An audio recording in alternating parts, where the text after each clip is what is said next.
Let's be real. Mars has always been the stuff of dreams.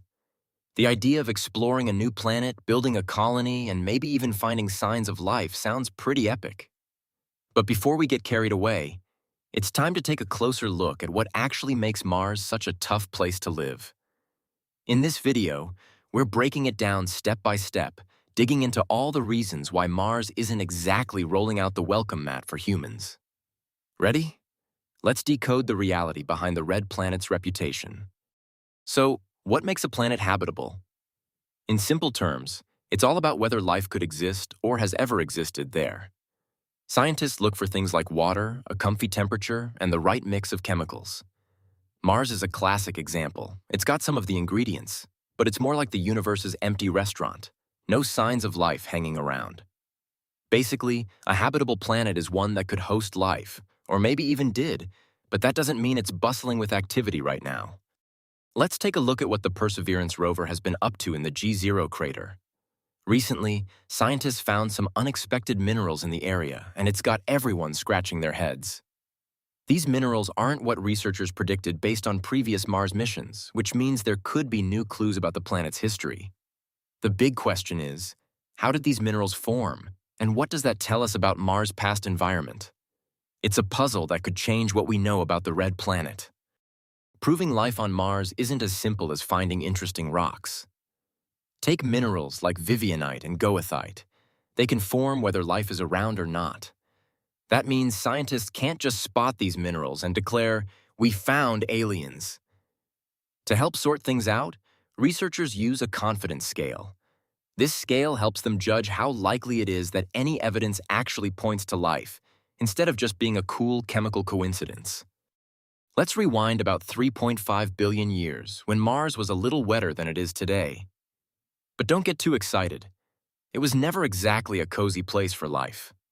Thanks to orbital missions, scientists have mapped out old water tracks, like dried-up riverbeds and lake basins. These clues help us piece together Mars' watery past, even though the planet was never truly hospitable. It's like finding footprints in the sand, showing us where water once wandered, but not where life thrived. Mars might look a bit like Earth from afar, but even at its best, it was never a cozy place to live. The planet has always been cold, with thin air and barely any water. Its atmosphere just couldn't hold on to heat, making it tough for life to get started. So, despite all the hype, Mars was never really a second Earth. It's always been pretty inhospitable.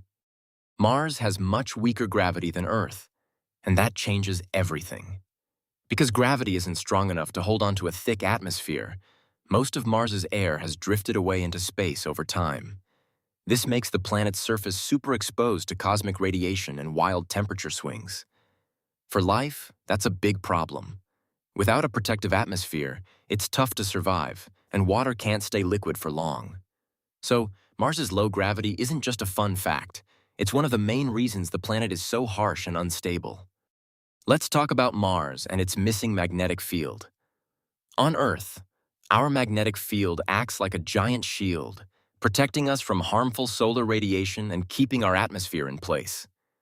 Mars used to have a similar shield, but it lost it billions of years ago. Without that protection, solar winds stripped away most of Mars's atmosphere, making the planet dry, cold, and pretty inhospitable.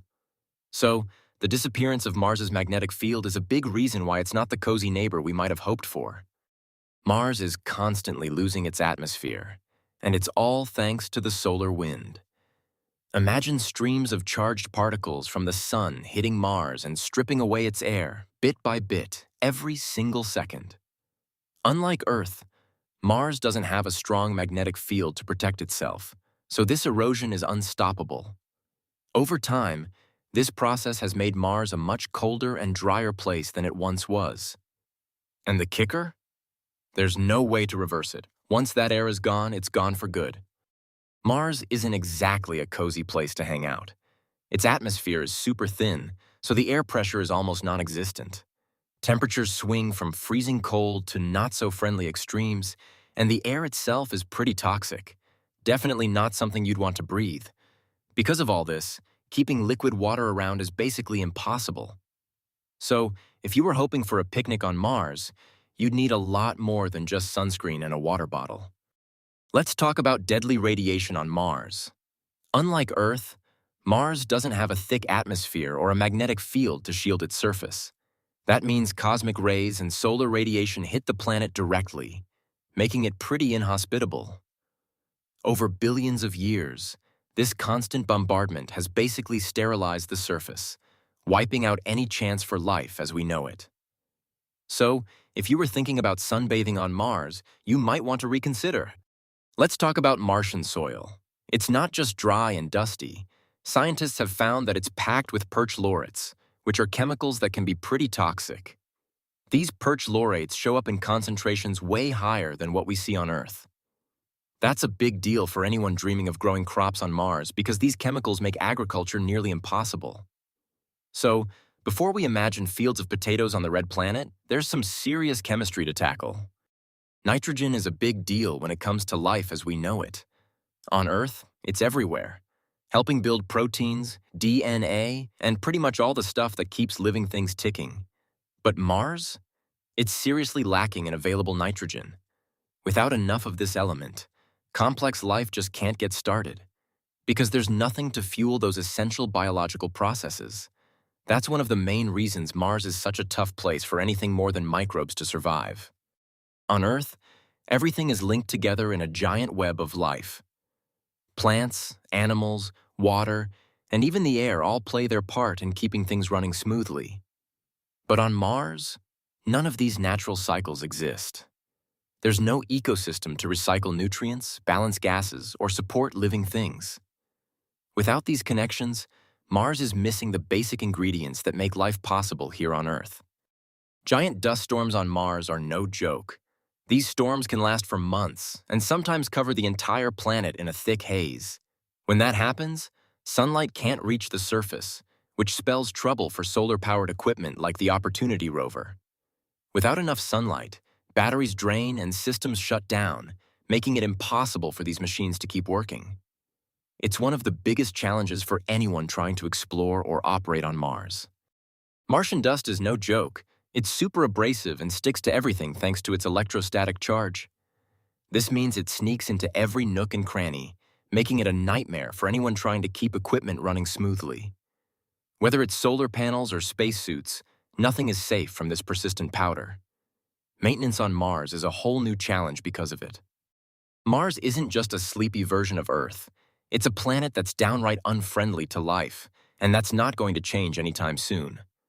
Unlike Earth, Mars doesn't have the cozy atmosphere or the protective magnetic field we take for granted.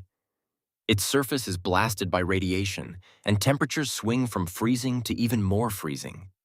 So, if you're imagining Mars as a backup home for humanity, it's important to know that it's a tough, permanent challenge, not just a temporary setback. Some people believe that technology is the ultimate fix for every problem out there. But let's take a closer look at what that actually means. Sure, new gadgets and apps can make life easier, but they don't magically solve issues like inequality or climate change. Technology is powerful, but it's not a silver bullet. It's important to understand its limits and how it fits into the bigger picture. Getting to Mars isn't as simple as hopping on a rocket whenever you feel like it. Because of how Earth and Mars orbit the Sun, there's only a perfect launch window about every 26 months. That means planners have to wait for this rare alignment, making the whole mission way trickier. If you miss the window, you're stuck waiting for more than 2 years, which can throw off schedules and budgets. So, timing really is everything when it comes to interplanetary travel. Imagine spending 6 to 9 months in a cramped spaceship far from Earth. That's the reality for anyone heading to Mars. Not only are you stuck in close quarters, but you're also exposed to cosmic radiation and the psychological challenges of isolation. It's like the ultimate road trip, but with way more risks and no pit stops. These factors make the journey a serious test of both physical and mental endurance. Let's talk about radiation during space travel. Out there, astronauts are exposed to levels of radiation way higher than what we experience on Earth. This isn't just a minor inconvenience. It can seriously increase the risk of cancer and mess with the body's biological systems. Over time, these doses can lead to dangerous health issues, making radiation one of the biggest challenges for anyone heading beyond our planet. So, keeping astronauts safe from these invisible threats is a top priority for space missions. Let's talk about what happens to your body in microgravity. Without the pull of gravity, astronauts lose muscle mass pretty quickly, since their muscles aren't working as hard as they do on Earth. Bones also get weaker because they don't have to support the body's weight, leading to a risk of osteoporosis. On top of that, microgravity can mess with things like balance, vision, and even the way blood flows. It's a wild ride for your health, and scientists are still figuring out how to keep space travelers in top shape.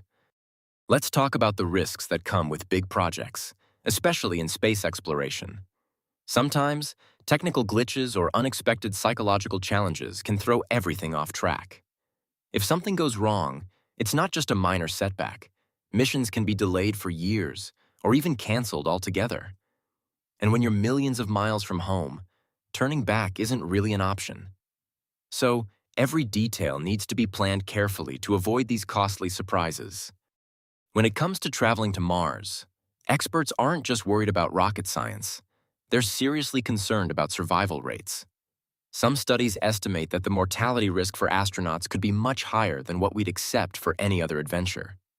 Factors like radiation, isolation, and equipment failures make the journey incredibly dangerous.